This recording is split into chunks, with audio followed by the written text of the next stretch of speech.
Hier au soir, j'ai mangé avec un gynécologue tunisien. Il exerce depuis 30 ans et il conseille les compléments alimentaires, notamment le magnésium, du côté du magnésium marin. Et on s'est posé la question sur le bisglycinate de magnésium ou bien sur le magnésium liposomal. Qu'est-ce qu'il y a là-dedans? Eh bien, je vous ai mis la recette en dessous. Bienvenue dans Breaking Bad, bienvenue avec le Dr White.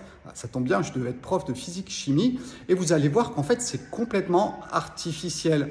Vous avez le docteur Delbet à les pages 30 de son livre qui vous parle de Gafsa ici dans le sud de la Tunisie où les autochtones n'ont pas le cancer, ou du moins ils ne l'avaient pas à l'époque.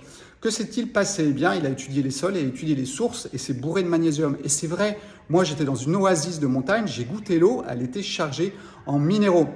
Donc les plantes qui vont pousser à l'endroit vont se charger en magnésium. Et rappelez-vous d'une chose, pour la chlorophylle, le magnésium est la même chose que pour votre sang, le fer. Donc la plante, quand je me nourris du magnésium et de la plante, eh bien là c'est la meilleure façon de le faire. D'ailleurs, c'est le chlorure de magnésium qui est en plus grande quantité dans la plante.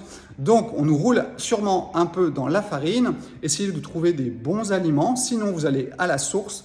Vous allez vers l'eau de mer, vous allez vers du chlorure de magnésium naturel comme le nigari et vos petites bactéries à l'intérieur vont sûrement faire des transformations qui vont les rendre assimilables parce que nos bactéries, elles ne sont pas là pour rien.